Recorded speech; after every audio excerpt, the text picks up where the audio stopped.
بھالو اور سانپ۔ ایک بھالو اپنی ماں اور باپ کے ساتھ رہتا ہے۔ بھالو کا باپ بہر کھیت میں کام کرتا تھا اور بھالو کی ماں گھر کے کام وغیرہ کرتی ہے۔ بھالو اسکول جاتا تھا، پھر گھر آ کر ماں اور اپنے باپ کی خدمت کرتا تھا، لیکن وہ کچھ شرارتی بھی تھا۔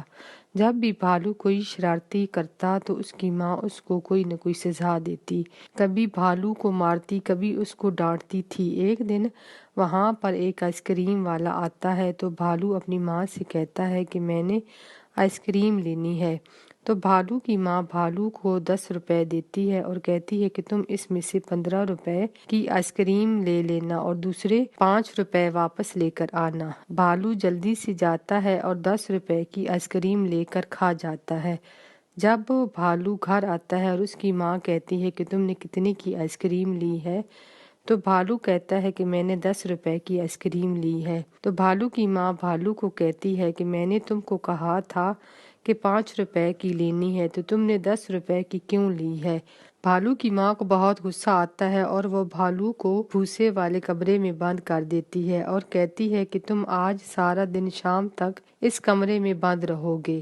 پھر بھالو کو بھوسے والے کمرے میں بند کر دیتی ہے اور وہ خود اس کمرے کے باہر بیٹھ کر کپڑے سلائی کرنے لگتی ہے۔ کچھ دیر تو بھالو روتا رہتا ہے، پھر خاموش ہو جاتا ہے۔ پھر کچھ دیر کے بعد بھالو اپنی ماں کو آواز دیتا ہے کہ کمرے میں سانپ ہے، یہ مجھے کاٹ لے گا، مجھے کمرے سے باہر نکالو۔ بھالو کی ماں کمرے کے باہر ہوتی ہے۔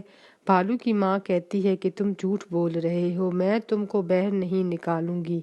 پھر اسی طرح سے بھالو کہتا رہتا ہے کہ سانپ میرے پاس آ رہا ہے، اس نے مجھے کاٹ لیا ہے، لیکن بھالو کی ماں کہتی رہتی ہے کہ تم جھوٹ بول رہے ہو۔ پھر بھالو خاموش ہو جاتا ہے۔ پھر اس کی ماں کمرے کو کھولتی ہے تو کیا دیکھتی ہے کہ بھالو کو سچ میں سانپ نے کاٹ لیا ہے اور بھالو مر جاتا ہے۔ جب اس کی ماں یہ دیکھتی ہے تو بہت پچھتاتی ہے کہ کاش میں اپنے بھالو کی بات مان لیتی اور اس کو باہر نکال لیتی تو اس کو سانپ نہ کاٹتا، لیکن اب تو کیا ہو سکتا تھا، اب تو بھالو مر جاتا ہے۔